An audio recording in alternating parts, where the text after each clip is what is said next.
కూడి వచ్చిన సంఘానికి ఉదయకాలపు శుభాలు తెలియజేస్తూ ఉన్నాను. మనం నిర్గమకాండము ధ్యానిస్తూ ముందుకు వెళ్తూ ఉన్నాం. యెహోవా దేవుడు అనగా త్రియేక దేవుడు, తండ్రి, కుమార, పరిశుద్ధాత్మ త్రియేక దేవునిగా బయలుపరుచుకున్న ఈ దేవుడు, ఈయన సృష్టికర్త మాత్రమే కాదు. నిర్గమకాండంలో మనం చూసిన విషయము, ఆయన విడిపించేవాడు, అంటే విమోచించేవాడు, రక్షించేవాడు, మరియు వారిని నడిపించేవాడు, మరియు వారి మధ్య వసించేవాడు. ఇదే అంశాన్ని, లేకపోతే ఇదే థీమ్ని మన నిర్గమకాండం మనకి స్పష్టంగా బయలుపరుస్తుంది అనే విషయాన్ని మనం చూస్తూ ముందుకు వెళ్తూ ఉన్నాం. మనం చూసాం ఏ విధంగా వారు బానిసత్వంలో ఉన్నారో, ఐగుప్తీయుల బానిసత్వంలో ఉన్నారో, అలాంటి పరిస్థితి నుంచి దేవుడు వారి గొప్పతనాన్ని బట్టి కాదు కానీ తన సంకల్పం చొప్పున వారిని ఏ విధంగా విడిపించారో మనం చూసాం. ఆ తర్వాత వారిని ఆయన నడిపిస్తూ ముందుకు తీసుకుని వెళ్ళారో మనం చూసాం. ఇప్పుడు ఆ యొక్క థీమ్లోని 3వ భాగాన్ని మనం చూస్తున్నాం. అదేంటంటే, ఆయన వారి మధ్య నివసించటానికి ఇష్టపడిన దేవుడు. ఆ ఒక్క అంశం మనకి ఒక ఆలోచన, మనకి ఆశ్చర్యాన్ని కలిగిస్తుంది. అదేంటంటే, ఈ గొప్ప దేవుడు, సృష్టికర్త అయిన దేవుడు మానవుని చేరుకోవడానికి తాను చేసిన ఈ గొప్ప కార్యము, మరియు ఆయన వారితో నివసించడానికి ఇష్టపడిన ఈ గొప్ప సన్నివేశము మనకి ఆశ్చర్యాన్ని కలిగిస్తుంది. గతించిన 3 వారాల్లో కూడా మనం దేవుని యొక్క ప్రత్యక్షపు గుడారం గురించిన అనేక విషయాలు మనం చూసాం. ప్రత్యక్షపు గుడారము, దాన్ని గుడారము అని అన్న కారణం ఏంటంటే, ఆయన వారి మధ్యలో ఉండటానికి, ఒక ప్రత్యక్షపు గుడారంలో ఒక నివాసం కలిగి ఉండటానికి ఆయన ఇష్టపడ్డాడు.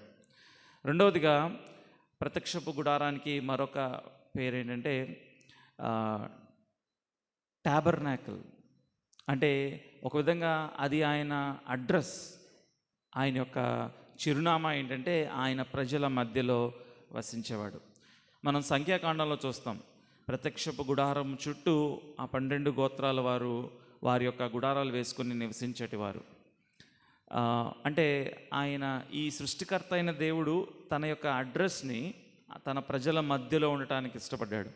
అంత మాత్రమే కాదు, ఈ ప్రత్యక్షపు గుడారానికి మరొక పేరు ఏంటంటే పరిశుద్ధమైనటువంటి మందిరము, హోలీ శాంక్చురీ. మనం 25వ అధ్యాయంలో ఆ విషయాన్ని చూస్తాం. నాకు ఒక పరిశుద్ధ మందిరమును నేను చూపించిన విధానంలో కట్టవలనని, పరిశుద్ధ స్థలమును నిర్మింపవలనని 25వ అధ్యాయం 8వ వచనంలో మనం చూస్తాం. హోలీ శాంక్చురీ అంటే ఈయన వారి మధ్యలో నివసిస్తున్నప్పటికీ ఈయన పరిశుద్ధమైన వాడు, ప్రత్యేకమైన వాడు అనే విషయాన్ని ఇశ్రాయేలీయులు జ్ఞాపకం చేసుకోవాలి. కాబట్టి ఇది సాధారణమైన నివాసం కాదు, కానీ ఇది మానవ నిర్మితమైనప్పటికీ దేవుడు దానిలో నివసించడానికి ఇష్టపడ్డాడు కనుక ఇది పరిశుద్ధ స్థలము. మరియు మరొక విషయాన్ని కూడా మనం జ్ఞాపకం చేసుకున్నాం. హోలీ టాబర్నాకిల్, ప్రత్యక్షపు గుడారము, is a place where heaven meets earth. పరలోకము భూలోకముని కలుసుకునే ఒక గొప్ప సన్నివేశము అనే విషయాన్ని మనం చూసాం. ఎందుకనంటే మోషేకి ఆ సీనాయి కొండ మీద దేవుడు ఆ ప్రత్యక్షపు గుడారపు సూచనను, లేకపోతే బ్లూ ప్రింట్ని చూపించినప్పుడు ప్రత్యక్షంగా పరలోకంలో ఉన్న ఆ సన్నివేశాన్ని, ఆ పిక్చర్నే చూపించాడు. ఒక విధంగా పీపీటీ వేసి చూపించాడు అనుకోవచ్చు. ఎందుకంటే ప్రభు చాలాసార్లు అన్నారు, పీపీటీ అంటే ఇలా కాకపోయినా ఆయన చూపించాడు అని రాశారు. As I have shown you, నేను చూపించిన విధంగా. కాబట్టి it is a haven on earth. దేవుడు ఇశ్రాయేలీయుల మధ్యలో ప్రత్యక్షపు గుడారంలో నివసించడానికి ఆయన ఇష్టపడ్డాడు. అది పరలోకము భూలోకమును కలుసుకున్నటువంటి ఒక గొప్ప సన్నివేశం అనే విషయాన్ని మనం చూసాం. అయితే 25వ అధ్యాయంలో మనం చూస్తూ వెళ్తున్నప్పుడు ముఖ్యంగా మనం గమనించిన విషయము, వారు ఇష్టపూర్వకంగా తీసుకుని వచ్చిన వస్తువుల ద్వారా ఆ యొక్క ప్రత్యక్షపు గుడారాన్ని నిర్మించమని. It is a free will offering. మనం గమనించిన విషయము, దేవుడు ఆయన నివాస స్థలంగా ఉండాలనుకునే ఈ ప్రత్యక్షపు గుడారము వారు తమ దాతృత్వం ద్వారా ఇష్టతతో ఇచ్చే ఆ యొక్క వస్తువులతో ఆయన నిర్మించబడాలని ఇష్టపడ్డాడు. అంటే దేవుడు తన నివాసానికి తాను చేసిన మానవుడు మరియు ఇశ్రాయేలీలు దానికోసం ఇష్టపూర్వకంగా ఇవ్వాలని ఇష్టపడినవాడు అనే విషయాన్ని మనం జ్ఞాపకం చేసుకుంటూ ముందుకు వెళ్ళాం. అయితే ఈ దినం మనము ప్రత్యక్షపు గుడారము మన మధ్యలో లేదు. మనం 3 వారాల నుంచి ధ్యానిస్తున్న అంశం, ఎప్పుడైతే క్రీస్తు మన మధ్యలోనికి వచ్చారో, ఒక మాట ఉంది యోహాను సువార్త 1వ అధ్యాయం 14వ వచనంలో, ఆయన మన మధ్య శరీరధారి అయి వసించెను. అక్కడ వాడబడిన పదము he has tabernacled in our midst. He has tabernacled in our midst. ఆయన క్రీస్తు శరీరధారి అయి ప్రత్యక్షపు గుడారంగా మన మధ్యలోనికి వచ్చాడు. He himself has come and dwelt among us. కాబట్టి ఈ దినం ప్రత్యక్షపు గుడారము, అతి పరిశుద్ధ స్థలము, పరిశుద్ధ స్థలము, ఉపకరణములు, ఈ ఆవరణము, ఇవన్నీ మన మధ్యలో లేవు. ఈ దినం మనం అలాంటి ఆవరణము, అలాంటి పరికరాలతో, ఉపకరణములతో ఒక నిర్మాణం చేయవలసిన అవసరం లేదు. కానీ దేవుడు ఏమంటున్నారంటే, క్రీస్తు రాకతో ఆత్మీయమైనటువంటి ప్రత్యక్షపు గుడారం ప్రారంభమైంది. మరియు ఎఫెసీయులకు రాసిన పత్రికలో ఒక మాట రాయబడింది. ఎఫెసీయులకు రాసిన పత్రిక నేను గత వారాలు కూడా జ్ఞాపకం చేస్తూ వచ్చాను, కానీ ప్రాథమికమైన విషయం కనుక నేను జ్ఞాపకం ఒక్కసారి చూపించి ముందుకు వెళ్తాను. ఎఫెసీయులకు రాసిన పత్రిక 2వ అధ్యాయము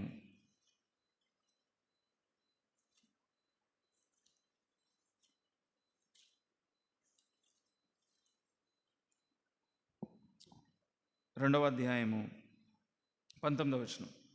కాబట్టి మీరిక మీదట పరజనులను పరదేశులై ఉండక పరిశుద్ధులతో ఏక పట్టణస్థులను దేవుని ఇంటి వారునై ఉన్నారు. అపోస్తలుడైన పౌలు మనసులో ఉన్నది ఏంటంటే ప్రత్యక్షపు గుడారమే. కాబట్టి దేవుని ఇల్లు అనంటే ప్రత్యక్షపు గుడారము, మందిరము. ఏమన్నాడు 20వ వచనంలో, క్రీస్తు యేసే ముఖ్యమైన మూలరాయి అయి ఉండగా అపోస్తలులను ప్రవక్తలు వేసిన పునాది మీద మీరు కట్టబడి ఉన్నారు. ప్రతి కట్టడంను ఆయనలో చక్కగా అమర్చబడి ప్రభువునందు పరిశుద్ధమైన దేవాలయమగుటకు వృద్ధి పొందుచున్నది. ఆయనలో మీరు కూడా ఆత్మమూలంగా దేవునికి నివాస స్థలమై ఉండుటకు కట్టబడుచున్నారు. ఈ నూతన బంధన విశ్వాసులంగా, అంటే క్రీస్తు రక్తంలో కడుగుబడిన విశ్వాస సమూహమునకు ప్రత్యక్షపు గుడారం ఏంటంటే యేసుక్రీస్తు ప్రభువారే మూలరాయి. ఆయనే అతి పరిశుద్ధ స్థలం, ఆయన సన్నిధి. ఆయన వారి మధ్యలో వసించడానికి, నివసించడానికి ఇష్టపడిన విధానం ఏంటంటే అపోస్తలులు ప్రవక్తలు వేసిన పునాది, అంటే దేవుని యొక్క లేఖనాల మీద కట్టబడుతూ ఉంది. మరియు మీరు ప్రతి ఒక్కరూ, అంటే రక్షించబడిన విశ్వాసులు కట్టడముగా అమర్చబడుచున్నారు. ఎవరి ద్వారా? పరిశుద్ధాత్మ ద్వారా. అంటే చర్చ్, సంఘము ప్రత్యక్షపు గుడారం, లేకపోతే సంఘము దేవుని యొక్క నివాస స్థలము. సంఘము త్రియేక దేవుడు నివసించే వారి మధ్యలో ఆయన నివసిస్తున్నాడు అనే విషయాన్ని మనం జ్ఞాపకం చేసుకోవాలి. ఆ సందర్భంలో మరొక విషయాన్ని కూడా మనం జ్ఞాపకం చేసుకున్నాం. సంఘము అంటే మనం ఆరాధించే స్థలం కాదు. ఆరాధించే స్థలము చాలా ముఖ్యం కదా. ఎందుకంటే మనకి ఆబ్వియస్గా చర్చ్ అంటే చర్చ్ ప్లేస్ మనకి మైండ్కి లింకప్ అయిపో ఉంటుంది. కానీ అది ప్రాముఖ్యమైంది. మనం ఆరాధించే స్థలము చాలా ప్రాముఖ్యమైంది. కానీ ఇక్కడ అపోస్తలుడైన పౌలు మాట్లాడుతున్నది ఏంటంటే, మీరు ఆత్మీయమైన సంఘంగా కట్టబడుచున్నారంటే ఆత్మచేత ముద్రింపబడి రక్షణ పొందుకొని ఆయన వెంబడిస్తున్న జనాంగము మీరు ఆయనకి మందిరమై ఉన్నారు, మనము ఆయనకి ప్రత్యక్షపు గుడారమై ఉన్నాము అనే విషయాన్ని మనం జ్ఞాపకం చేసుకుంటూ, ఇప్పుడు ప్రత్యక్షపు గుడారాన్ని, ఆ సన్నివేశాన్ని, లేకపోతే ఆ ఎక్స్ప్లెనేషన్ని మనం చూస్తూ మనం ఎలా అన్వయించుకోగలము అనే విషయాన్ని మనం పరిశీలించుకుంటూ ముందుకు వెళ్దాం. మరొక విషయాన్ని కూడా నేను జ్ఞాపకం చేశాను. ఇవి రిమైండ్ చేస్తూ నేను ముందుకు వెళ్తున్నాను. కారణం ఏంటంటే కొంచెం మర్చిపోయే అవకాశం ఉంది, లేకపోతే కొద్దిమంది కొన్ని వారాలు మిస్ అయి ఉండొచ్చు, లేకపోతే కొంచెం కాంప్లికేటెడ్గా మనం నిర్గమాకాండం తీస్తే ఈ వాక్య భాగాలు చూసినప్పుడు మనకు అర్థం కాకపోవచ్చు. అందుకే నెమ్మదిగా ఎక్స్ప్లెయిన్ చేసుకుంటూ వెళ్ళడానికి నేను ప్రయత్నిస్తూ ఉన్నాను. మరొక విషయాన్ని నేను జ్ఞాపకం చేశాను, అదేంటంటే ఈ ప్రత్యక్షపు గుడారము, ఇశ్రాయేలీయులతో దేవుడు వారి మధ్య నివసించడానికి ఇష్టపడినటువంటి ఈ ప్రత్యక్షపు గుడారం యొక్క వివరణ లోపల నుంచి బయటకు వెళ్తున్నట్లు మనం గమనిస్తాం. As if God from the holy of holies is walking out side. దేవుడే తాను లోపల అతి పరిశుద్ధ స్థలం నుంచి బయటికి నడుస్తున్నట్లుగా వివరణ ఉంది. కారణము ఆయనే దానికి శిల్పియు రూపకర్త అయి ఉన్నాడు, ఆయన నిర్మాణకుడై ఉన్నాడు, మరియు ఇది ఆయన ప్లాన్.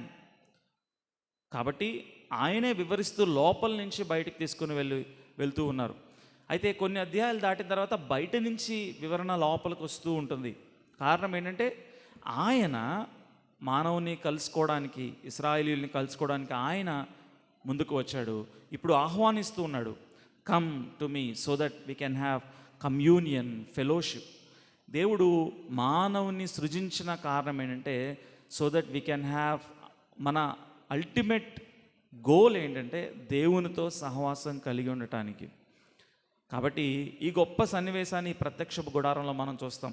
దేవుడు తాను అతి పరిశుద్ధ స్థలంలో నుంచి అలా వివరిస్తూ ముందుకు వెళ్తారు. తర్వాత అధ్యాయంలో మనం చూస్తాము, మానవుడు లేకపోతే ఇశ్రాయేలీయులు ఆ యొక్క ఆవరణం వరకు రావచ్చు, యాజకులు పరిశుద్ధ స్థలం వరకు రావచ్చు, ప్రధాన యాజకుడైతే సంవత్సరమునకు ఒక్కసారి అతి పరిశుద్ధ స్థలంలోనికి రావచ్చు. సో ఈ గొప్ప సన్నివేశాన్ని, ఈ గొప్ప వివరణను మనం గమనిస్తూ ముందుకు వెళ్తాం.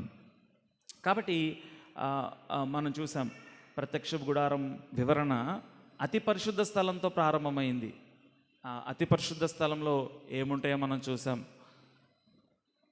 సాక్ష్యపు మందసము, సాక్ష్యపు మందసము ఎలాగూ తయారు చేయబడాలో, దాన్ని మేలిమి బంగారుతో ఏ విధంగా పొదమాలో, ఆ విషయాలన్నీ కూడా దేవుడు వివరిస్తూ వచ్చారు. మరియు దానిలో ఏముంటాయో కూడా ప్రభు చెప్పారు. ఆజ్ఞల పలకలు, తర్వాత చిగురించిన అహరోను కర్ర మరియు మన్నా. దానికి పై భాగంలో మనం చూస్తాం, కరుణాపీఠముల మధ్య ఆయన సన్నిధి, ఆయన మేఘము నుంచి దిగి వచ్చినప్పుడు డైరెక్ట్ ప్రెజెన్స్ ఆఫ్ గాడ్ అక్కడ ఉండటానికి ఆయన ఇష్టపడ్డాడు అనే విషయాన్ని మనం చూస్తాం. అయితే ఈ విషయాల్ని జ్ఞాపకం చేసుకుంటూ మనం ముందుకు వెళ్ళినప్పుడు మనం గమనించింది ఏంటంటే, సాక్ష్యపు మందసంలో, అంటే ఈ అతి పరిశుద్ధ స్థలంలో, హోలీ ఆఫ్ హోలీస్ అందరికీ నిషేధించబడి కేవలం ప్రధాన యాజకునికి మాత్రమే సంవత్సరమునకు ఒక్కసారి అవకాశం, అనుమతి ఇవ్వబడిన ఈ ప్రదేశంలో ఉన్న సాక్ష్యపు మందసము కింద భాగంలో పలకలు, అంటే 10 ఆజ్ఞల పలకలు ఆయన తాను తన ఇష్టపూర్వకంగా, మనం చూసాం ధర్మశాస్త్రము మరియు ప్రత్యక్షపు గుడారము అవిభాజ్యమైనవి. ఒకసారి మళ్ళీ మనం నిర్గమాకాండం బ్యాక్గ్రౌండ్లోకి వెళ్తే, దేవుడు మానవుని విమోచించిన కారణం ఏంటంటే ఆయన ఆజ్ఞలు పాటించడం ద్వారా వారిని రక్షించడం లేదు, కానీ ఆయన వారిని రక్షించుకొని ఇప్పుడు ఆజ్ఞలు పాటించమని ఆయన ధర్మశాస్త్రాన్ని వారికి ఇచ్చాడు. కాబట్టి ఆయన విమోచన కార్యము మరియు ధర్మశాస్త్రము అవిభాజ్యమైనవి. అదే సమయంలో ఇక్కడ మందసములో, సాక్ష్యపు మందసంలో ఆ 2 పలకల ధర్మశాస్త్ర నియమములు ఉన్న కారణం ఏంటంటే ఆయన ధర్మశాస్త్రము, ఆయన లేఖనములు, ఆయన సత్యము మరియు ఆయన కృప అవిభాజ్యమైనవి, అంటే 2 సపరేట్ చేయలేనివి. అక్కడ ఆయన నియమం ఏం చెప్తుందంటే మానవునికి ఆయన స్టాండర్డ్ జ్ఞాపకం చేస్తుంది, ఆయన స్వభావాన్ని జ్ఞాపకం చేస్తుంది. 10 ఆజ్ఞలు, లేకపోతే ఆ మాటకు వస్తే ధర్మశాస్త్రం జ్ఞాపకం చేసేది ఏంటంటే దేవుని యొక్క స్థాయి, ఆయన యొక్క స్టాండర్డ్ ఎంత ఉన్నతమైనదో ఈ 10 ఆజ్ఞలు జ్ఞాపకం చేస్తాయి. కాబట్టి ఆ సాక్ష్యపు మందసంలో ఆ 2 పలకల్లో 10 మాటలు లేకపోతే 10 ఆజ్ఞలు ఉన్నాయి. దాని పైన కరుణాపీఠం ఉంది, మర్సీ సీట్. ఈ ఆయన ట్రూత్ ఏం చెప్తుందంటే ఆయన యొక్క స్టాండర్డ్ని తెలియచేస్తుంది. ఆయన ఎంత ఉన్నతమైన వాడో, పరిపూర్ణమైన వాడో ఆ విషయాన్ని జ్ఞాపకం చేస్తూ అదే సమయంలో పైన కరుణాపీఠం ఏం జ్ఞాపకం చేస్తుందంటే ఆయన కృపని, ఔదార్యాన్ని, ఆయన కరుణను జ్ఞాపకం చేస్తుంది. అంటే మానవుడు ఈ నియమాన్ని పాటించలేనప్పుడు ఆయన పరిపూర్ణతను చేయలేడని ఎరిగిన వాడై దాని మీద ఆయన కరుణాపీఠం ఉంది. కాబట్టి గ్రేస్ అండ్ ట్రూత్, అందుకే ఒక మాట ఉంది, నేను ఒక విషయాన్ని జ్ఞాపకం చేస్తాను. యోహాను సువార్త 1వ అధ్యాయము, యోహాను సువార్త 1వ అధ్యాయము 14వ వచనం. ఆ వాక్కు శరీరధారి అయి, that word, that eternal word, ఆ వాక్యము అంటే నేను ఎప్పుడు జ్ఞాపకం చేస్తాను, వాక్యం అంటే ఈ వాక్యం అని కాదు, ఆ వాక్కు అంటే యేసుక్రీస్తు ప్రభువారికి ఇవ్వబడినటువంటి ఆ ప్రత్యేకమైన నామం. ఆ వాక్కు శరీరధారి అయి కృపా సత్య సంపూర్ణుడిగా, కృపా సత్యము, mercy and truth, grace and truth. కాబట్టి ఆయన స్వభావం ఏంటంటే ఆయన న్యాయము, ధర్మము కలిగిన వాడు, అదే సమయంలో గ్రేస్ కలిగిన వాడు. ఈ కాంబినేషన్ అనేది చాలా రేర్ అనమాట. చాలామంది మనమున్న ఈ మోడర్న్ ఏజ్లో లవ్ అంటే కేవలం సెంటిమెంట్ అనుకుంటారు, లేకపోతే ప్రేమ, కృప అంటే దానిలో న్యాయం లేదు అనుకుంటారు. కానీ దేవునికి ఉన్నటువంటి, బైబిల్ దేవునికి ఉన్నటువంటి ఒక ఉన్నతమైన లక్షణం ఏంటంటే ఆయన కృప, సత్యము అవిభాజ్యమైనవి. ఆయన ఎంత ఔదార్యం కలిగిన వాడో, కృప కలిగిన వాడో, దానితో ఇన్సెపరబుల్ క్వాలిటీ ఏంటంటే ఆయన ప్రేమ, ఆయన న్యాయము. ఆయన ప్రేమ, ఆయన న్యాయము, ఆయన గ్రేస్, ఆయన ట్రూత్, ఈ రెండు అవిభాజ్యమైనవి, ఇన్సెపరబుల్. ఈ సాక్ష్యపు మందసం కూడా మనకు జ్ఞాపకం చేసేది అదే. ఆయన న్యాయం, ఆయన సత్యం ఏం చేస్తుందంటే మనం చేసే పాపాన్ని అది బయటకు చూపిస్తుంది. ఆయన సత్యం ఏం చేస్తుందంటే మనం పాపం చేసాం అనే విషయాన్ని జ్ఞాపకం చేస్తుంది. ఆయన స్టాండర్డ్ని జ్ఞాపకం చేస్తుంది. నేను తప్ప వేరొక దేవుడు ఉండకూడదు, నీకు పైన ఆకాశం ఎందే కానీ భూమి ఎందే కానీ వేరొక విగ్రహం ఉండకూడదు, నా నామాన్ని వ్యర్థంగా ఉచ్చరింపకూడదు, మరియు సబ్బాతు దినాన్ని పరిశుద్ధంగా ఆచరింపవలను, నీ తల్లిని నీ తండ్రిని సన్మానింపవలను, మరియు వ్యభిచరింపకూడదు, దొంగిలకూడదు, ఆశపడకూడదు, నీ పొరుగువాని దేన్ని ఆశింపకూడదు. ఆయన స్టాండర్డ్ని జ్ఞాపకం చేస్తుంది. అదే సమయంలో ఆయన కృప ఏం చేస్తుందంటే ఈ స్టాండర్డ్ని మనం మీట్ అవ్వలేము అని జ్ఞాపకం చేసుకొని ఆయన కృప కవర్ చేస్తుంది. అంతేగాని ఆయన కృప న్యాయాన్ని తుడిచిపెట్టేదు. నేను కృప కలిగిన వాడిని కాబట్టి నువ్వు ఎలా అయినా జీవించు, నువ్వు పాపంలోనే ఉండు, అయినా నేను స్వీకరిస్తాను అని ఎప్పుడు ఆయన కృప చెప్పదు. ఆయన కృప సత్య సంపూర్ణుడు. అదే ఆ సాక్ష్యపు మందసం మనకు జ్ఞాపకం చేస్తుంది. మరొక ముఖ్యమైన విషయం నేను జ్ఞాపకం చేస్తూ వచ్చాను. సంవత్సరం మరియు అక్కడ ఉన్నది ఆ 2 పలకలతో పాటు చిగురించిన అహరోను చేతికర్ర. వాస్తవానికి చేతికర్ర, అహరోను చేతికర్ర. కానీ ఇంకా ముందుకెళ్ళి మనం సంఖ్యాకాండంలో చూసినట్లయితే కొద్దిమంది అవిధేయత చూపించినప్పుడు అహరోను ద్వారా ఆయన నాయకత్వం ముందుకు తీసుకుని వెళ్తానని చూపించడానికి చిగురించిన ఆ యొక్క కర్ర అహరోనుదైనప్పుడు నాయకత్వం దేవుడు వారికి లేవీయులకు అప్పగించాడు.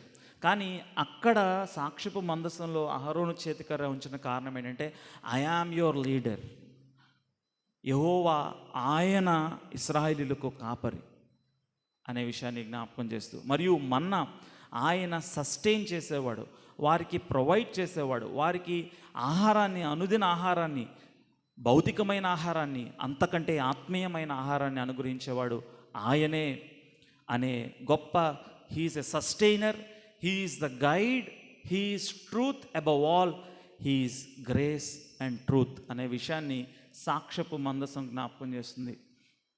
కాబట్టి వారు ఆ దేవుణ్ణి సమీపించాలంటే సంవత్సరమునకు ఒక్కమారి అతి పరిశుద్ధ స్థలంలోనికి, అనేక మార్లు పరిశుద్ధ స్థలంలోనికి అసలు ఆవరణలోనికి ప్రవేశించిన వెంటనే మొదటగా వారు చేయాల్సింది ఏంటంటే బలి అర్పించి మాత్రమే రాగలరు. అయితే అతి పరిశుద్ధ స్థలంలోని ఈ కరుణాపీఠం మీద సంవత్సరం నాకు ఒక్క మారు ఆ యొక్క గొర్రెపిల్ల యొక్క లేకపోతే ఆ యొక్క జంతువు యొక్క రక్తము ప్రోక్షింపబడినప్పుడు వారికి అజ్ఞాన కృత్యములన్నిటికీ కూడా క్షమాపణ ప్రధాన యాజకుని ఒప్పుకోలు ద్వారా దేవుడు అనుగ్రహించడానికి ఇష్టపడినవాడు. అయితే ఈ విషయాలు ఇంకా మనం చూస్తూ ముందుకు వెళ్దాం. అతి పరిశుద్ధ స్థలము, ఆ తర్వాత తెర ఏ విషయాల్ని జ్ఞాపకం చేస్తుందో మనం చూసాం.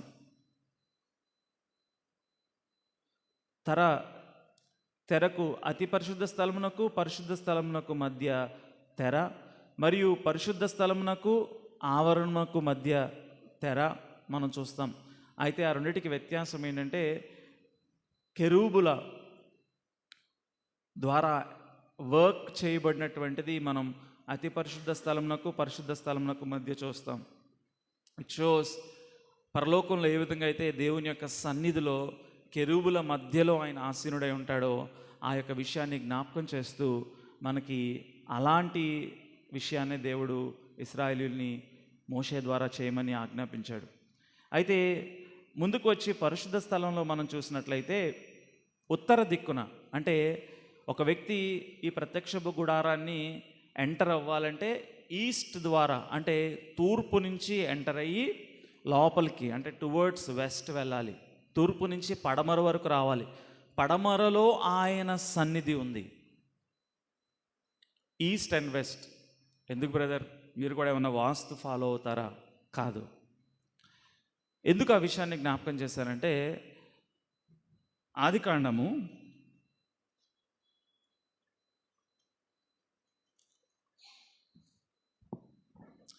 3వ అధ్యాయం 24వ వచనం.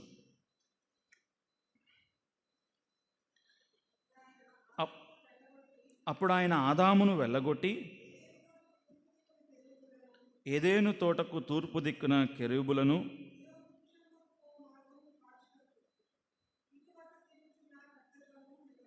చాలండి. ఏదెను తోటకు తూర్పు దిక్కున కెరూబులను జీవవృక్షమునకు పోవు మార్గమునకు ఆశకు ఇటు అటు తిరుగుచున్న ఖడ్గజ్వాలను నిలవబెట్టెను.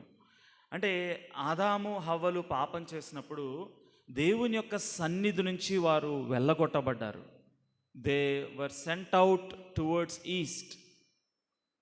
ఇప్పుడు ఆ ఖడ్గజ్వాలను ఛేదించుకొని దేవుడు లోపలికి ఆయన అంటే ఏ విధంగా ఏదేను వనము ఆయన సన్నిధికి దృశ్యంగా ఉందో, ఆ మాటకు వస్తే సృష్టి అంతయు ఆయన సన్నిధే.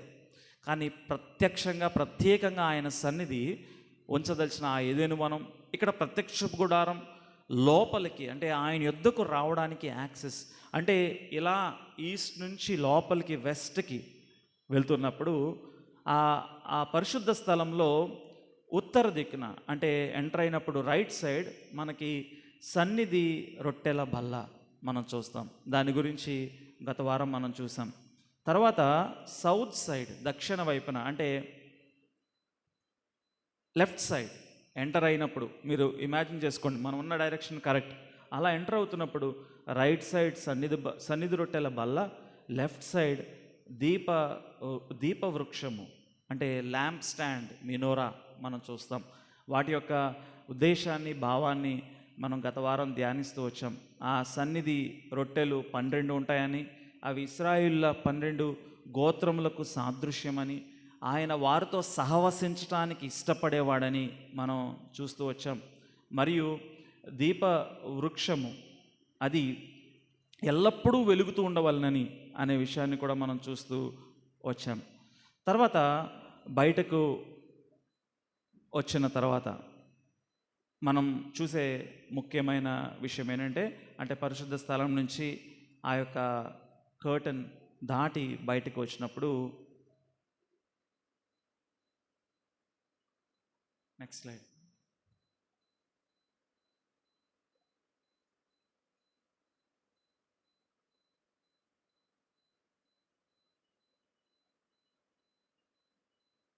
మనం ఆ యొక్క ఆవరణంలోనికి ఎంటర్ అయిన వెంటనే ఫస్ట్ మనకు కనిపించేది ఏంటంటే, చూద్దాం.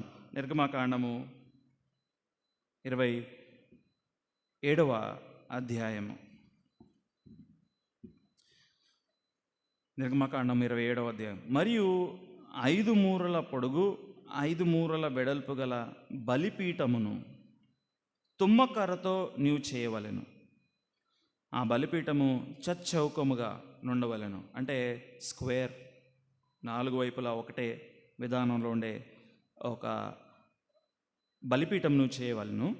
దాని ఎత్తు 3 మూరలు, దాని 4 మూలలను దానికి కొమ్ములను చేయవలెను. దాని కొమ్ములు దానితో ఏకాండముగా ఉండవలెను. దానికి ఇత్తడి రేకు పొదిగింపవలెను. దాని బూడిదే ఎత్తుటకు కుండలను, గరిటెలను, గిన్నెలను, ముండ్లను, అగ్నిపాత్రలను చేయవలెను. ఈ ఉపకరణములన్నీ ఇత్తడితో చేయవలెను. మరియు వల వంటి ఇత్తడి జల్లెడ దానికి చేయవలను. ఆ వల మీద దాని 4 మూలలను 4 ఇత్తడి ఉంగరములను చేసి ఆ వల బలిపీఠము నడిమి వరకు చేరినట్లు దిగువను బలిపీఠము గట్టు క్రింద దాన్ని ఉంచవలను. మరియు బలిపీఠము కొరకు మోతకర్రలను చేయవలను. ఆ మోతకర్రలను తుమ్మ కర్రతో చేసి వాటికి ఇత్తడి రేకు పొదిగింపవలెను. ఆ మోతకర్రలను ఆ ఉంగరముల్లో చొనపవలెను. బలిపీఠంను మోయుటకు ఆ మోతకర్రలు దాని 2 ప్రక్కల ఉండవలను. పలకలతో గుల్లగా దాన్ని చేయవలను. కొండ మీద నీకు చూపబడిన పోలికగానే వారు దాన్ని చేయవలెను. కొండ మీద నీకు చెప్పబడిన పోలిక కాదు, అక్కడ రాయబడింది కొండ మీద నీకు చూపబడిన పోలికగానే వారు దాన్ని చేయవలెను. అంటే మేబీ దేవుడు ఆయనకి ఎలాగ చూపించాడో మనకు తెలియదు. మోషేకి హీ హాస్ సీన్ మేబీ పరలోకపు దృశ్యాన్ని, ఒక గ్లిమ్స్ని మోషేకి చూపించాడో మనకు తెలియదు. కానీ దేవుడిస్తున్న ఒక ఆజ్ఞ ఏంటంటే, అలాగుననే నువ్వు దాన్ని చేయవలను. నీకు చూపబడిన పోలికగానే వారు దాన్ని చేయవలను. మరియు ఏం చేయాలంట? ఒక బలిపీఠం చేయాలి. ఆ బలిపీఠము ఎత్తు పొడవు చచ్చౌకంగా, అంటే 4 సైడ్స్ ఈక్వల్గా ఉండేట్లు, 4 వైపులా ఈక్వల్గా ఉండేటట్లు చేయాలి. మరియు దానికి 4 వైపులా కొమ్ములు చేయాలి, హార్న్స్. అదే సమయంలో దానికి ఒక కింద జల్లెడ, అంటే అది కాలిపోయిన తర్వాత బూడిద రాలిపోవడానికి జల్లెడ, మరియు మోతకర్రలు పెట్టడానికి ఉంగరం.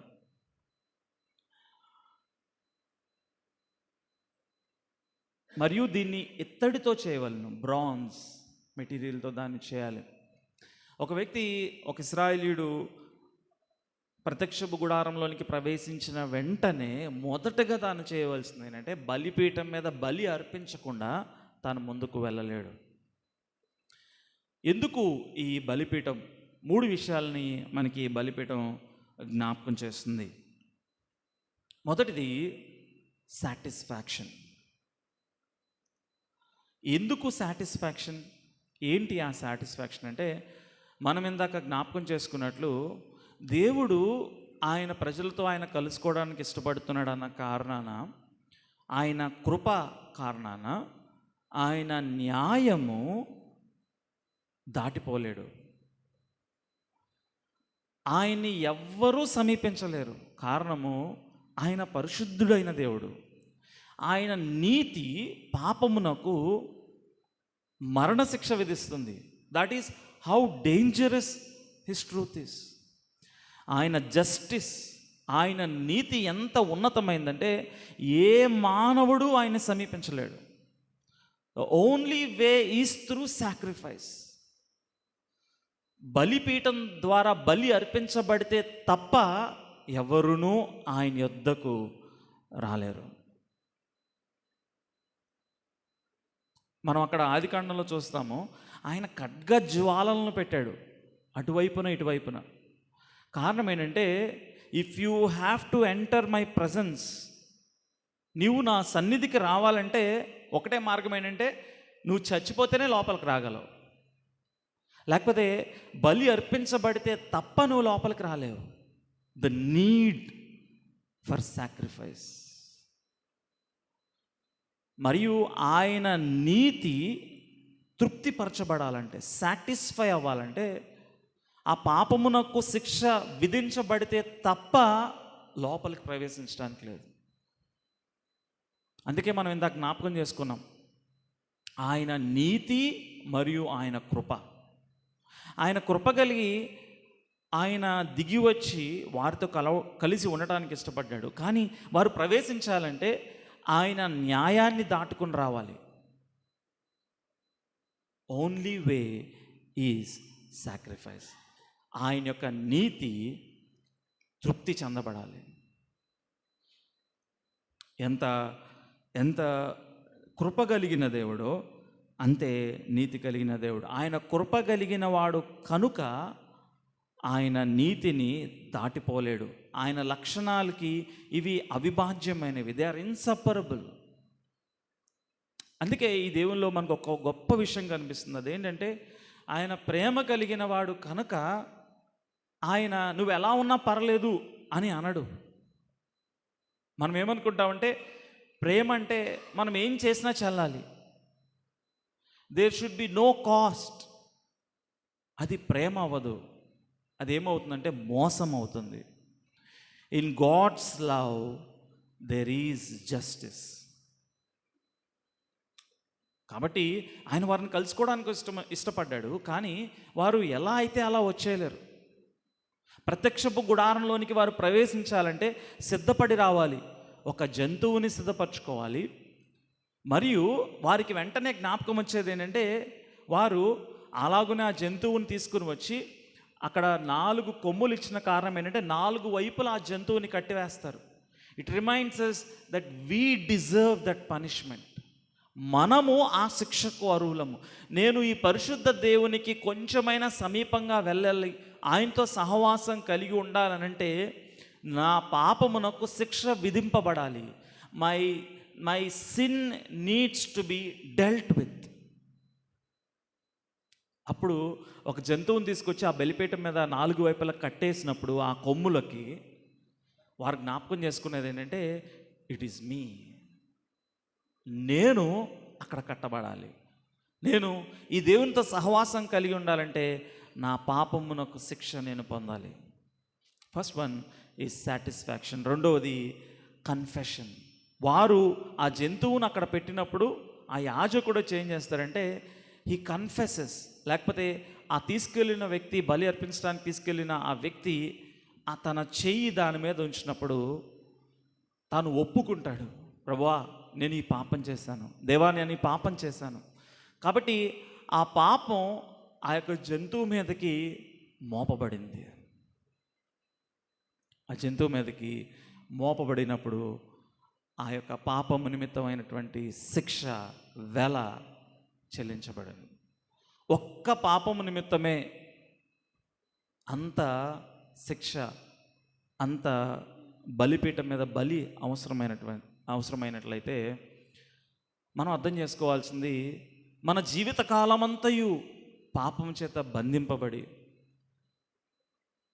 తెలిసి చేసే పాపము, అజ్ఞాన కృత్యములు, తెలియక చేసే పాపములు అన్నిటి నిమిత్తం ఎంత వెల చెల్లించబడాలి.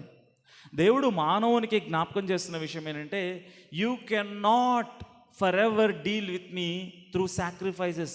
జంతు బలి ద్వారా నా దగ్గరికి ఎప్పుడూ నువ్వు రాలేవు. నేను ఒక గొప్ప విషయాన్ని చూపిస్తున్నాను. అదేంటంటే ప్రత్యామ్నాయ బలి. నేను 3 విషయాలు చెప్తాను నా బలిపీఠం. ఒకటి సాటిస్ఫాక్షన్, దేవుని యొక్క నీతి, దేవుని యొక్క ప్రేమ వెల్లడిపరచబడే విధానము, మరియు అది తృప్తి చెందే విధానం, అంటే పాపానికి శిక్ష పడాలి. రెండోది కన్ఫెషన్, ఒప్పుకోలు. వారు వారి పాపాన్ని ఆ యొక్క జంతువు మీద మోపి ఒప్పుకునేవారు, ఐ హ్యావ్ సిన్డ్. మూడోది ఇలాగూ చేసుకుంటూ జీవితకాలమంతయు చేసిన అపరాధములకు శిక్షాఫలము పొందుట అసాధ్యం. అందుకే ప్రత్యామ్నాయ బలి అవసరం. మనం తిరిగి ఒకసారి హెబ్రీ పత్రిక చూద్దాం.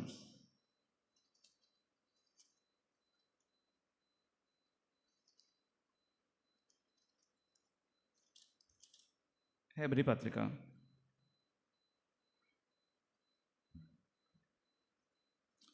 9వ అధ్యాయము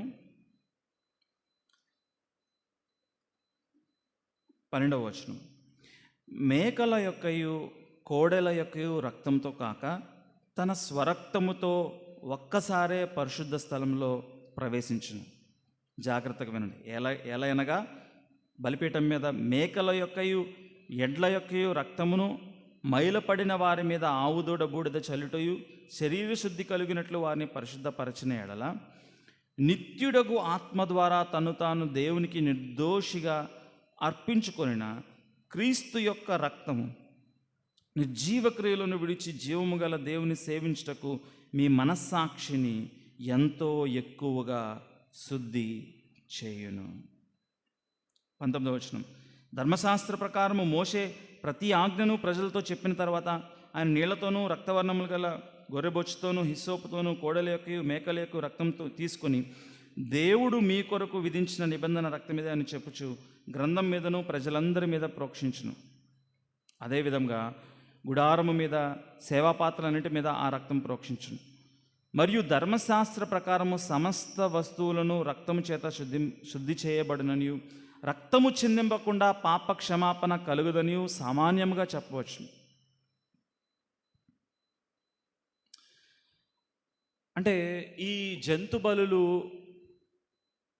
మన జీవితకాల పాపములన్నిటికీ అవి క్షమాపణ తేలేవు. కానీ అవి దేనికి ఛాయగా ఉన్నాయంటే ఒక్కసారే వధింపబడే అతి ఉన్నతమైన బలి అయిన మన ప్రభువును రక్షకుడైన యేసుక్రీస్తు ప్రభు వారికి ఛాయగా ఉన్నాయి. They are a shadow of a greater thing that you can never come to this God who is holy and perfect.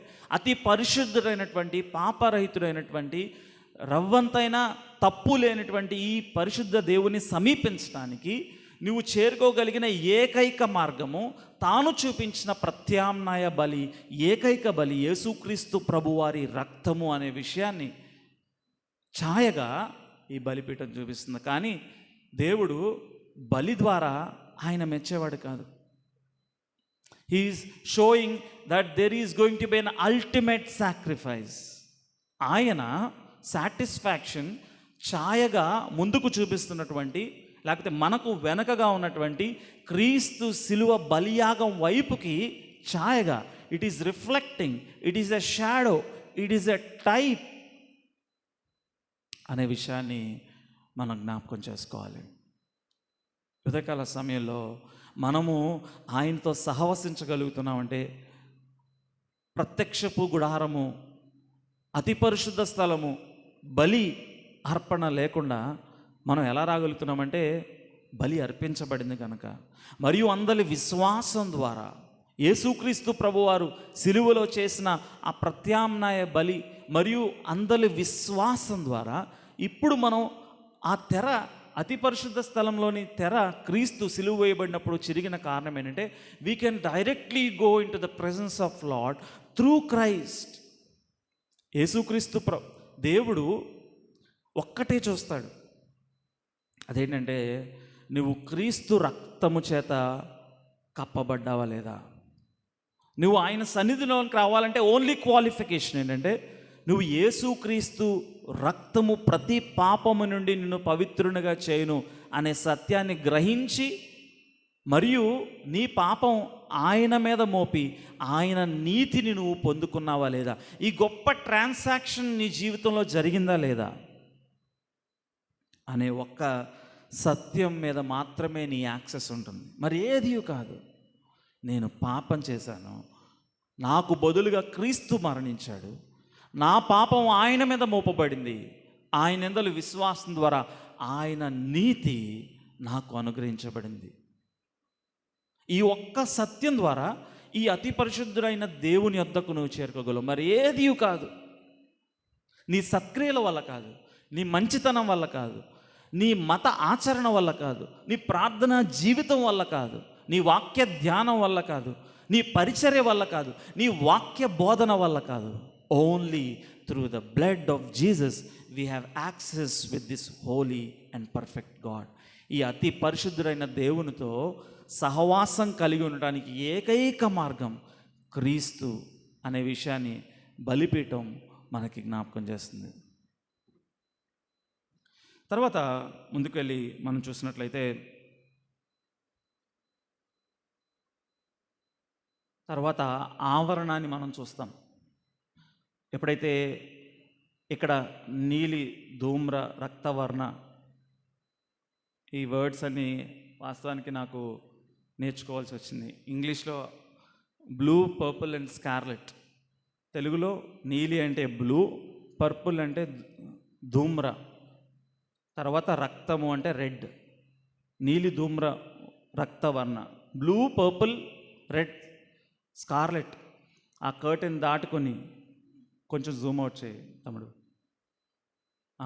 ఆ యొక్క కర్టెన్ని దాటుకొని వారు ఫస్ట్ ఎంటర్ అయిన వెంటనే ఫస్ట్ థింగ్ ఏంటంటే బలిపీఠం యొద్ద బలి అర్పించి, తర్వాత ఆ క్లెన్సింగ్ బేసిన్, లేకపోతే తెలుగులో గంగాళము అని అన్నారు, అక్కడికి వెళ్ళి ఆ యాజకుడు వారు అంటే సామాన్యమైనటువంటి ఇశ్రాయిల్ అందరికీ కూడా అక్కడ వరకు యాక్సెస్ ఉంది, బలిపీఠం యొద్ద వరకు. కానీ అక్కడి నుంచి యాజకుడు ఆ గంగాళం యొద్ద తను తాను శుద్ధీకరించుకొని హీ క్లెన్సెస్ హిమ్సెల్ఫ్ రిచువల్లీ చేసుకొని ఆ పరిశుద్ధ స్థలంలోనికి ప్రవేశించాలి. అయితే ఈ ఆవరణము మనకు జ్ఞాపకం చేసే విషయం ఏంటంటే, ఆవరణం గురించి అనేక విషయాలు మనం ఆ తర్వాత వచనాల్లో మనం చూస్తాం. అది ఎలా చేయాలి? 9వ వచనం, 27వ అధ్యాయం 9వ వచనం. మరియు నీవు మందిరమునకు ఆవరణము ఏర్పరచవలెను. కుడివైపున అనగా దక్షిణ దిక్కున ఆవరణముగా 100 మూరల పొడుగు గలదై పేనిన సన్ననారి యవనికలు ఒక ప్రక్కకు ఉంచవలను. ఆ తర్వాత దాని వివరణ అంతా మీరు ఇంటికి వెళ్ళి చదవండి. ఎలా దాన్ని అడ్జస్ట్ చేయాలో, ఆ ఫ్రేమ్స్ని ఎలా అడ్జస్ట్ చేయాలో, వాటికి మధ్యలో అవి జాయింట్స్ ఎలా ఉండాలో, తర్వాత పెగ్స్ ఎలా ఉండాలో, అంటే ఇట్లా ఆ మేకులు వంటివి, ఇవన్నీ కూడా ఎన్ని ఉండాలో ఆ ఫ్రేమ్స్ అన్నీ స్పష్టంగా ప్రభు తెలియచేశారు. అయితే మనం నేర్చుకోగలిగిన, జ్ఞాపకం చేసుకోగలిగిన ఒక విషయం ఏంటంటే 2 విషయాలు. మొదటిది పర్మనెన్స్, అంటే దేవుడు వారి మధ్యలో ఉండటానికి ఇష్టపడ్డాడు. మరియు ప్రజలు ఇశ్రాయేలీలు, ఇట్ ఈజ్ అవర్ అడ్రస్, మా దేవుడు మా మధ్యలో ఉన్నాడు అనే విషయాన్ని వారు ఒక ధైర్యంగా వారు తీసుకుని వెళ్ళేవాళ్ళు. మా అడ్రస్ ఏంటంటే my God, hour God, he resides in our midst. చుట్టుపక్కల చూస్తున్న దేశాలకి ఆశ్చర్యం కలుగుతుంది. వీళ్ళేంటి ఒక సోల్జర్స్ లాగా, ఒక జామెట్రిక్గా, సర్కిల్స్గా వెళ్తున్నారు, మధ్యలోనేమో ప్రత్యక్షపు గుడారం అంటున్నారు. Yes, our God is dwelling in our midst. ఆయన మా మధ్యలో నివసిస్తూ ఉన్నాడు. మా అడ్రస్ ఏంటంటే మా దేవుడు మా మధ్యలో సహవసించే ఆ ప్రదేశము మా అడ్రస్. మేము ఎక్కడైనా ఉండొచ్చు, యెరూషలేములో ఉండొచ్చు, లేకపోతే ఈ అరణ్యంలో ఉండొచ్చు. అందుకే మనం నేర్చుకోగలిగిన పాఠం ఏంటంటే, ఈ దినం ప్రత్యక్షపు గుడారమైన దేవుని సహవాసము, it should be the centre of our lives. దేవుని యొక్క సహవాసము మన అడ్రస్ అయి ఉండాలి. అవును, సార్వత్రిక సంఘం విశ్వాసులందరితో మనం సహవాసం కలిగి ఉండలేం. అఫ్కోర్స్ మనం ఎక్కడికైనా ప్రయాణం చేసి ఎక్కడికైనా వెళ్ళినప్పుడు అక్కడ సార్వత్రిక సంఘంలోని బిడ్డలతో సహవాసం కలిగి ఉంటాం తాత్కాలికంగా. But our address is our local fellowship. నువ్వు శాశ్వతంగా లేకపోతే ఎక్కువ కాలం ఎక్కడుంటున్నావో అక్కడ సహవాసపు జనాంగము, దేవుని బిడ్డలు, వారి మధ్య వసిస్తున్న దేవుడు. అవును, వ్యక్తిగతంగా ఆయన మనలో నివసిస్తాడు, అందుకే మనం ఆయనతో సహవాసం కలిగి ఉంటున్నాం. అట్ ద సేమ్ టైం వారు సామాజికంగా, సమూహికంగా, సహవాసంగా ఇశ్రాయేలీలు కలిసి ముందుకెళ్తూ ఉండేవారు. దేవుడు వారి కేంద్రంగా ఉండేవాడు. ఫర్ అస్, నూతన నిబంధన విశ్వాసులకు స్థానిక సంఘము అడ్రస్ అయి ఉంది. That is why our local church, మన స్థానిక సంఘము అనేది ప్రాముఖ్యత కలిగింది. That is your address. అంత మాత్రమే కాదు, ఇది ఇశ్రాయేల్ అందరికి కూడా వారు ఎవరైనా రావచ్చు, యాక్సెస్. అఫ్ కోర్స్ బలిపీఠం యొద్ద వరకు వారు రావచ్చు, వచ్చి యాజకుని కలుసుకుని యాజకుని ద్వారా వారి విజ్ఞాపన దేవునికి చేరవేయచ్చు. There is an access to everyone. అయితే ఈ విషయం మనకు జ్ఞాపకం చేసేది ఏంటంటే, దేవుడు అందరినీ అతి పరిశుద్ధ స్థలం వరకు యాక్సెస్ ఇవ్వచ్చు కదా, కానీ ఆయన వారికి తెలియజేయాలనుకుంటున్న పాఠం ఏంటంటే, నేర్పించాలనుకుంటున్న పాఠము ఇది, నీ ఇష్టానుసారంగా నువ్వు ఆయన యొద్దకు సమీపించలేవు. ఒక దినం ఆయన యాక్సెస్ ఇచ్చాడు. ఎప్పుడైతే క్రీస్తు పాప పరిహారార్థ బలిగా, ఆయన ప్రత్యామ్నాయ బలిగా సిలువలో మరణించి పాతిపెట్టబడి తిరిగి లేచాడో, ఆ అడ్డతెర అతి పరిశుద్ధ స్థలంనకు పరిశుద్ధ స్థలంనకు ఉన్నటువంటి తెర పైనుంచి కిందకు చినిగింది. యాక్సెస్ డైరెక్ట్గా ఆయన యందు విశ్వాసం ఉంచిన వారికి డైరెక్ట్గా ఇవ్వబడింది. అయితే ఆ సత్యము నెరవేర్పునకు వచ్చేంత వరకు కూడా వారు జాగ్రత్త కలిగి ఉండాలి. This is a Holi God. ఈయన పరిశుద్ధ దేవుడు, మరియు ఈయన్ని ఎలా అంటే అలా సమీపించడం సాధ్యం కాదు. కానీ ఆయన ఎంత ఔదార్యం కలిగిన వాడంటే, ఆ ఇశ్రాయేలు ప్రజలందరూ వారి యొక్క గుడారాలు చుట్టూ వేసుకునేవారు, వారందరికీ కూడా యాక్సెస్ ఉంది. They can go. అలా వెళ్తున్నప్పుడు బహుశా ఆ దీపం లేకపోతే ఆ జరిగే విషయాలన్నీ వారు బయట నుంచి గమనిస్తూ ఉండవచ్చు. ఆ ఆవరణం జ్ఞాపకం చేసేది, మా దేవుడు మాకు సమీపంగా ఉన్నాడు. We have an access with our God అనే విషయాన్ని జ్ఞాపకం చేసుకోవాలి. తర్వాత మరొక విషయాన్ని మనం చూసి ఏదైనా సందేశాన్ని మనం ముగించుకుందాం.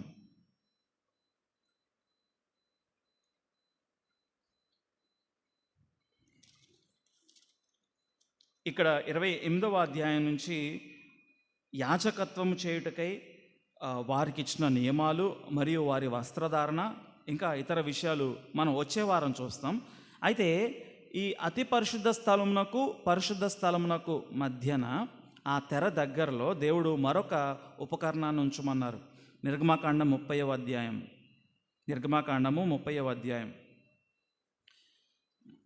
మరియు ధూపము వేయుటకు నీవు ఒక వేదికను చేయవలెను, తుమ్మకర్రతో దాన్ని చేయవలెను. దాని పొడుగు ఒక మూర, దాని వెడల్పు ఒక మూర, అది చచ్చౌకముగా ఉండవలను, అంటే తిరిగి స్క్వేర్గా ఉండవలను. దాని ఎత్తు 2 మూరలు, దాని కొమ్ములు దానితో ఏకాండమై ఉండవలను. దాని పైభాగమునకు దాని 4 ప్రక్కలకు దాని కొమ్ములకును మేలిమి బంగారు రేకులు పొదిగించి దానికి చుట్టూ బంగారు జవను చేయవలెను. దాని జవకు దిగువన దానికి 2 బంగారు ఉంగరములు చేయవలను. దాని 2 ప్రక్కల యందలి దాని 2 మూలల మీద వాటిని ఉంచవలను. అవి దాని మూతకర్రలకు స్థలములు. ఆ మూతకర్రలను తుమ్మకర్రతో చేసి వాటికి బంగారు రేకు పొదిగింపవలను. 6వ వచనం. సాక్ష్యపు మందసము నొద్ద నుండు అడ్డతెర ఎదుట, అనగా శాసనముల మీది కరుణాపీఠము ఎదుట నీవు దాన్ని ఉంచవలను. అక్కడ నేను నిన్ను కలుసుకొందును. అహరోను ప్రతిదినము ప్రొద్దున దాని మీద పరిమళ ద్రవ్యముల ధూపము వేయవలను. అతడు ప్రదీపములను చక్కపరిచినప్పుడు దాని మీద ఆ ధూపము వేయవలను. మరియు సాయంకాలమందు అహరోను ప్రదీపములను వెలిగించినప్పుడు దాని మీద ధూపం వేయవలను. అది మీ తరములకు యెహోవా సన్నిధిని నిత్యమైన ధూపము. మీరు దాని మీద అన్య ధూపమునైనను దహన బలి సంబంధమైన ద్రవ్యమునైనను నైవేద్యమునైనను అర్పింపకూడదు, పానీయమునైనను దాని మీద పోయకూడదు. మరియు అహరోను సంవత్సరమునకు ఒకసారి ప్రాయశ్చిత్తార్థమైన పాప పరిహారార్థ బలి రక్తం వల్ల దాని కొమ్ముల నిమిత్తం ప్రాయశ్చిత్తం చేయవలను. మీ తరములకు సంవత్సరమునకు ఒక్కసారి అతడు దాని నిమిత్తము ప్రాయశ్చిత్తం చేయవలను. అది యెహోవాకు అతి పరిశుద్ధమైనది. మరి ఇంకొక మాట మీకు జ్ఞాపకం చేస్తాను. 30వ అధ్యాయమే 36వ వచనం. దానిలో కొంచెం పొడి చేసి నేను కలుసుకుని ప్రత్యక్ష గుడారంలోని సాక్ష్యపు మందసం ఎదుట దాన్ని ఉంచవలను. అది మీకు అతి పరిశుద్ధంగా ఉండవలను. నీవు చేయవలసిన ఆ ధూప ద్రవ్యమును దాని మేళనము చొప్పున మీ నిమిత్తం మీరు చేసుకొని కూడదు. అది యెహోవాకు ప్రతిష్ఠితమైనదిగా ఎంచవలను. దాని వాసన చూచుటకు దాని వంటిది చేయువాడు తన ప్రజల్లో నుండి కొట్టివేయబడును. అంటే ఈ ధూప వేదిక ఎలా చేయాలో దాని కొలతలు మరియు బంగారి మేలిమితో దాన్ని కవర్ చేయాలి. అంత మాత్రమే కాదు, దానిపైన ధూపము దాని యొక్క ద్రవము కూడా, ధూప సాంబారము ఎలా చేయాలో కూడా ప్రభు ఇన్స్ట్రక్షన్స్ ఇచ్చారు. మరియు కాపీరైట్ అనే కాన్సెప్ట్ మనం చాలా ఇప్పుడు నూతనంగా వింటాం, కానీ అక్కడే ప్రభు కాపీరైట్ చెప్పారు. చూడండి 37వ వచనం, నీవు చేయవలసిన ఆ ధూపద్రవ్యంను దాని మేళనం చొప్పున మీ నిమిత్తం మీరు చేసుకొనకూడదు. It is exclusive. I have copyright. ఈ దినం కూడా కేఎఫ్సి అందరికి ఇష్టం. కేఎఫ్సి అని చెప్పిన వెంటనే చాలామందిలో ఫేస్లో స్మైల్ వస్తే, ముఖ్యంగా చిన్నపిల్లలు. కారణము ఆ కేఎఫ్సి యొక్క ఇంగ్రీడియంట్స్ తెలుసా ఎవరికైనా? లేకపోతే దానిలో ఏం వాడతారు ఎగ్జాక్ట్గా ఎవరికి తెలీదు. ఇక్కడ చేస్తున్న వాళ్ళకు కూడా తెలియదంట. వాళ్ళకు ఓన్లీ ప్యాకెట్స్లో వస్తాయి ఏం కలపాలనేవి. ఓన్లీ ఆ ఫౌండర్ వాళ్ళ కుమారుడికో వాళ్ళకు మాత్రమే అది తెలుసు అంట. మరి ఎంతవరకు అది ఫ్యాక్చువల్లో నాకు తెలియదు, కానీ నేను విన్నంతవరకు నేను అది కనుక్కున్నది. అంటే కాపీరైట్, దానివల్లనే ఆ మిస్టరీలోనే కేఎఫ్సి అనేది ఇంత పాపులర్ అవుతుంది. కేఎఫ్సి పక్కనే అలాంటి టేస్ట్ చేసినా ఎవరు ఇష్టపడరు, కేఎఫ్సీనే కావాలి. కారణం ఇట్ ఈస్ యునీక్. కాపీరైట్. ప్రభు ఈ ధూప వేదిక మీద ఆయన ఏమంటున్నాడంటే ధూపం వేయమంటున్నాడు. మరియు ఆ ధూపం వేసే సాంబ్రాణి ఎలా చేయాలో, ధూప సాంబ్రాణి ఎలా చేయాలో, దానిలో పదార్థాలు ఏంటో, మరియు అలాంటిది మీ ఇంట్లో కూడా మీరు చేసుకోకూడదు. అది యునీక్ స్మెల్. మరియు దాన్ని ఎక్కడ ఉంచాలంటే, నెక్స్ట్ స్లైడ్ చూస్తుంది, ముందుకి ఇంకో అతి పరిశుద్ధ స్థలంనకు పరిశుద్ధ స్థలంనకు మధ్య తెర ఉంది కదా, ఆ తెరకు ముందు అంటే immediately in front of the screen, పరిశుద్ధ స్థలంలోనే.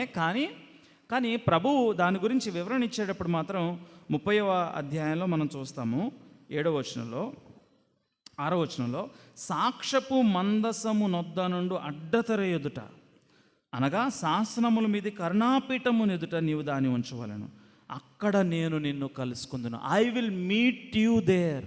జస్ట్ ఇన్ ఫ్రంట్, మధ్యలో ఒక తెర మాత్రం ఉంది, కానీ జస్ట్ ఆ తెర తీస్తే వెంటనే ధూప వేదిక. ఎందుకు నేను ఇంత ఎక్స్ప్లెనేషన్ ఇవ్వాల్సిన అవసరం ఏముంది? నేను గత వారం జ్ఞాపకం చేశాను. ఈ విషయాన్ని గురించి ఆలోచిస్తున్నప్పుడు ఒక మాట స్ట్రైక్ అయింది. అతి పరిశుద్ధ స్థలంలోనికి ఒక్కసారే సంవత్సరంలోనికి యాక్సెస్, కానీ ఒక్కసారి కూడా ఆ అతి పరిశుద్ధ స్థలంలోని ప్రధాన యాజకుడు ప్రవేశిస్తున్న సమయంలో ఈ ధూపం అనేది ఇట్ ఫిల్స్ హిస్ ప్రెజెన్స్. అంత మాత్రమే కాదు, ఏంటి ఈ ధూపవేదిక, దేన్ని రిజంబుల్ చేస్తుంది? ప్రభు అంటున్నాడు, అక్కడ నిన్ను కలుసుకొందును, కరుణాపీఠమునకు దగ్గరగా ఆ ధూపవేదిక ఉండాలి. It is the prayers of the believers. అదేంటో తెలుసా? దేవునికి ఇష్టమైనటువంటి సువాసన కలిగించేది ఏంటంటే తెలుసా? విశ్వాసుల ప్రార్థనలు.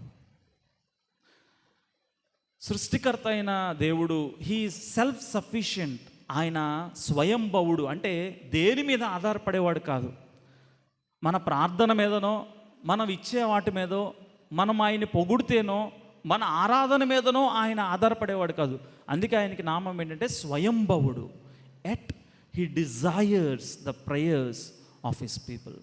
ఆ ధూపవేదిక ఏం జ్ఞాపకం చేస్తుంది అంటే, ఈ స్వయంభవుడైన దేవుడు తన ప్రజల ప్రార్థనలు కోరుకునేవాడు. Though he does not need it, ఆయనకు అవసరమే లేదు, కానీ ఆయన ఇష్టపూర్వకంగా కోరుకున్నాడు. అందుకే ఒక మాట మాట్లాడుతున్నాడు, కరుణాపీఠము సాక్ష్యపు మందసము ముందు దాని నుంచము, నేను నిన్ను అక్కడ కలుసుకొందును. You pray and I speak to you, we commune with each other. మనం సహవసిద్దాం. Our meeting place is our prayer. ఓ విశ్వాసి, ఈ సృష్టికర్త అయిన దేవుడు, ఆయనతో సంభాషించే అవకాశం. ఆయన ఏమన్నాడంటే, come close to me and commune with me. అందుకే ఒక పాట రాసినటువంటి ఒక రైటర్ ఇలా అన్నారు, స్వీట్ ఆర్ ఆఫ్ ప్రేయర్. దేవునితో సహవాసం కలిగి ఉండే ప్రార్థన సమయం. ఆయనకి అది ఇష్టత కలిగి చేసేది. He desires though he does not need it. ఆయనకు అవసరం లేదు, నీతో నీ ప్రార్థన ఆలకించే అవసరం లేదు, కానీ ఆయన కోరుకుంటున్నాడు. అలాంటి సమయంలో మనం వెళ్ళి, ప్రభువా నా చిట్టా ఇదిగో, నా లిస్ట్, నెంబర్ 1, నెంబర్ 2, నెంబర్ 3 నాకు సహాయం చేయవా. ఆయన అంటాడు, I want to commune with you. మరియు ఆ ధూపవేదిక మనకి జ్ఞాపకం చేసేది ఏంటంటే, మన ప్రార్థనలు అయితే ఆయనకు చేరుకుంటే అవి చాలా నిష్ప్రయోజనమైనవే.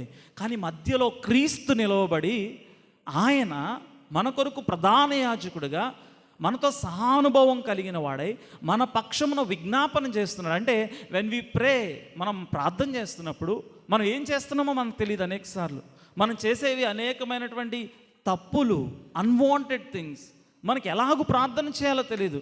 అయితే ప్రధాన యాజకుడైన యేసుక్రీస్తు ప్రభువారు వాటిని తీసుకుని ఫిల్టర్ చేసి దేవునికి ఒక ఇన్సెన్స్గా, ఫ్రాంకిన్సెన్స్గా, ఒక ఫ్రెష్ ప్రేయర్గా దాన్ని ఆయన తీసుకుని వెళ్తున్నాడు. ప్రధాన యాజకుడు, that is the role of the chief priest, our chief priest. ఆయన మన ప్రధాన యాజకుడు. విశ్వాసే, నీ ప్రార్థన జీవితం ఎలా ఉంది? అంత మాత్రమే కాదు, మనం స్వాభావికంగా ప్రార్థించడం ఎలాగో తెలియనప్పుడు ఉచ్చరింప సఖ్యం కాని మూలుగులతో పరిశుద్ధాత్ముడు ఆయనే మన పక్షమున విజ్ఞాపన చేయుచున్నాడు.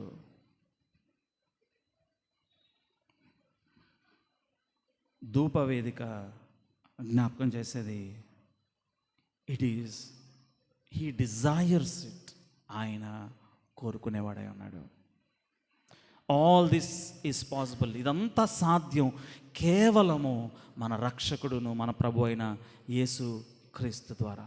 ఉదయకాల సమయంలో సూటి ప్రశ్న, ఇంకా ఇక్కడ ఉండి ఈ దేవునితో నేను సహవాసం అనుభవించలేకపోతున్నాను, నేను ప్రార్థన చేస్తున్నాను, ఇట్ ఈజ్, నీ ప్రార్థన నీ నోటి దాటి బయటకు కూడా వెళ్ళదు. కారణము, నువ్వు యేసుక్రీస్తు ప్రభు వారి ద్వారా, ఆయన శిలువ యాగం ద్వారా ఆయన్ని తెలుసుకుని నీ జీవితాన్ని పాపక్షమాపణ పొందుకొని ఆయన వెంబడిస్తే తప్ప, అంటే ఆయన వ్యక్తిగతంగా తెలుసుకుంటే తప్ప నీ ప్రార్థన ఆయన చేరదు. Our only access is through Jesus Christ. అందుకే కొద్దిమంది ప్రభువుని ఎరగని వారిని ఒకవేళ మీరు ప్రార్థన చేసుకోండి అని చెప్పినా, ఫస్ట్ ఆఫ్ ఆల్ మనం చెప్పాల్సింది ఏంటంటే, యేసయ్యని నమ్మండి, మీ పాపాలు ఒప్పుకోండి, ప్రార్థన చేయండి. Because unless through Christ our prayers cannot reach him. నువ్వు యేసయ్యని స్వంత రక్షకంగా చేసుకోకపోతే నీ ప్రార్థన ఆయనకి ఎట్లా చేరుతుంది? It is impossible. It is only through Christ, only through our access. అందుకే ధూపవేదిక అంట సరిగ్గా స్ట్రైట్గా చూస్తే బలిపీఠానికి స్ట్రైట్గా ఉంటుందంట. నువ్వు బలిపీఠం ద్వారా లోపలికి వస్తేనే నీ ధూపవేదిక ద్వారా నీ ప్రార్థన వెళ్తుంది. బలిపీఠం అంటే క్రీస్తే, సిలువ వేయబడిన క్రీస్తు, 4 వైపుల ఆపాదమస్తకం, చేతులు చాపబడి, కాళ్లలో మేకులు కొట్టబడి, తల నుంచి అరికాల వరకు బలిపీఠం మీద అర్పించబడిన సమస్త మానవాళి పాపం నిమిత్తమై పాప పరిహారార్థ బలిగా విశ్వసించబోయే వారందరి నిమిత్తము ఆయన బలిగా అర్పించబడి, చనిపోయి, పాతిపెట్టబడి, తిరిగి లేచిన ఆ బలి ద్వారా మాత్రమే నువ్వు యాక్సెస్ కలిగి ఉండగలవు. ఇప్పుడు నువ్వు చేసే విజ్ఞాపనను ఆయన ప్రధాన యాజకునిగా దేవుని యొద్దకు అది చక్కని సువాసనగా ఆయన తీసుకుని వెళ్తాడు. Unless you enter through his sacrifice, your prayers are of no use. నువ్వు క్రీస్తు బలియాగం ద్వారా ఆయన చేరుకున్నప్పుడు నీ ప్రార్థన అది ఎంత బలహీనమైనా, అది ఎంత అచేతనమైనదైనా, he will take it to our Lord and God, the triune God, త్రియేక దేవుని యొద్దకు ఆయన తీసుకుని వెళ్తాడు. నువ్వు క్రీస్తుని కలిగి ఉన్నావా? ఉదయకాల సమయంలో, అన్న నేనేం చేయాలి? ప్రార్థన చేసుకుందాం. అన్న నేనేం చేయాలి? ఇంకా మీరు చెప్పిన అనేక విషయాలు బాగున్నాయి, కానీ నాకు ఇంకా రక్షణ కలగలేదు. నేనేం చేయాలి? బాప్తిస్మం తీసుకోవాలా? ఆ గంగాళంలో వారు తాము పవిత్రపరుచుకున్నారు, అవును, కానీ దానికంటే ముందు బలిపీఠం. నువ్వు అర్థం చేసుకోవాల్సింది, నేను పాపం చేశాను, I have sinned against this Holi God. నా ఆలోచనలో, క్రియల్లో, తలంపుల్లో, మాటల్లో నేను అన్ని విషయాల్లో పాపం చేశాను అని గ్రహించి, నా పాపం పోవాలంటే నేనేం చేయాలి? మంచిగా ఉండాలా? నేను పుణ్యకార్యాలు చేయాలా, నదుల్లో దూరాలా, ఏమి బలికార్యాలు చేయాలి? నువ్వు పాపివని గ్రహించి యేసయ్య నీ కోసం చనిపోయి పాతి పెట్టబడి తిరిగి లేచారని విశ్వసించి, కేవలం విశ్వాసం ద్వారా నీ పాపం ఆయన మీద మోపబడి ఆయన నీతి నీకు అనుగ్రహించబడుతుంది. విశ్వాసం ద్వారా ఆయన్ని వెంబడించడానికి ఒక తీర్మానం తీసుకో. నీకోసం బలి, రక్తం చిందించబడింది అనే విషయాన్ని గ్రహించి పాపాన్ని ఒప్పుకొని ఇప్పుడు ఆయన వెంబడించడానికి ఒక తీర్మానం తీసుకో. బాప్తిస్మం ద్వారా నీ విశ్వాసాన్ని ప్రకటించు లోకానికి, దేవుని ఎదుట ఆయన వెంబడించు. ఎందుకంటే ఏం లేదు, కేవలం విశ్వాసం ద్వారా. అన్న నాకు ఏం అర్థం కావట్లేదు, నేనేం చేయాలి? నేను పాపం చేశాను, క్రీస్తు నా కోసం చనిపోయారు కనుక నా పాపం క్షమించబడిందని క్రీస్తుని ఆశ్రయించు, అంతే. అదే సువార్త.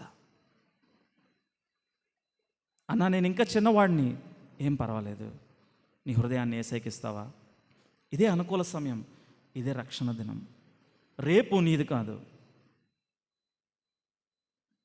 నేను భయపెట్టడానికి చెప్పడం లేదు, కానీ నిన్న రాజ్కోట్లో గేమింగ్ జోన్లో ఫైర్ చెలరేగి 20 మంది చిన్నారి బిడ్డలతో సహా కాలి బూడిదైపోయారు. రేపు నీది కాదు. ఇంత గొప్ప ప్రాయశ్చిత్తం చేసి కృపా సత్యము కలిగి ఉన్న కృపాసత్య సంపూర్ణుడిగా క్రీస్తు మన మధ్యలోనికి వచ్చి వసించినప్పుడు ఇంత గొప్ప రక్షణ నిర్లక్ష్యం చేస్తే నువ్వు ఎలాగూ తప్పించుకొనగలవు? ఒక దినం ఆ శిక్షా ఫలము నీ మీదకి వస్తుంది, కానీ తప్పించుకునే మార్గం క్రీస్తే చూపించాడు. నువ్వేం చేయవసరలా, నువ్వు పాపివని గ్రహించి క్రీస్తుని ఆశ్రయించు. ఒకవేళ రక్షించబడినట్లయితే ఒక్కసారి నీ జీవితాన్ని పునఃసమీక్షించుకో.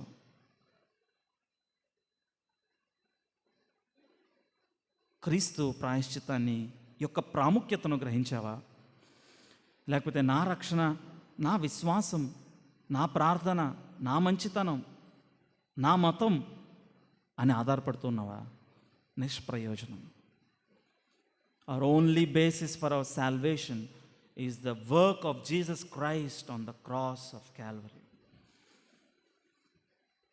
రెండవదిగా ఆయన ఆవరణంలో ప్రవేశించే అవకాశం. ఇశ్రాయేలీయులు వారి యొక్క అడ్రస్, ప్రత్యక్షపు గుడారం ఎక్కడ నిలిస్తే వారు అక్కడ నిలిచిపోయారు. ఆ మేఘము ఎక్కడ నిలిస్తే వారు అక్కడ నిలిచిపోయారు. Our address today is our local church.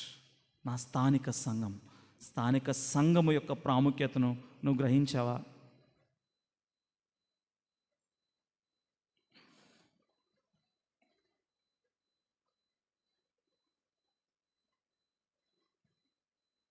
మూడవదిగా ఆ ధూప వేదిక మీద ధూప ద్రవము, ఎ హోలీ ఇన్సెన్స్, అది నాకు అతి పరిశుద్ధమైనది,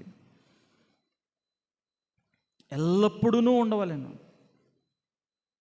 పౌలు అంటాడు తెస్సలోనిక మొదటి పత్రిక 5వ అధ్యాయం 17వ వచనంలో, ఎడతెగక ప్రార్థన చేయుడి.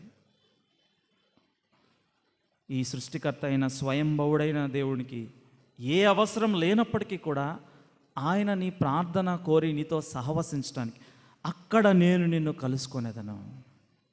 Sweet hour of prayer. మరియు మనం ఎలాగో ప్రార్థించాలో తెలియనప్పుడు మన పక్షమున ప్రధాన యాజకుడైన క్రీస్తు తాను ప్రార్థిస్తూ ఉన్నాడు మన పక్షాన. అయితే మనం చేసే ప్రార్థనలను ప్రధాన యాజకుడిగా ఆయన దేవుని యొద్దకు తీసుకుని వెళ్తూ ఉన్నాడు.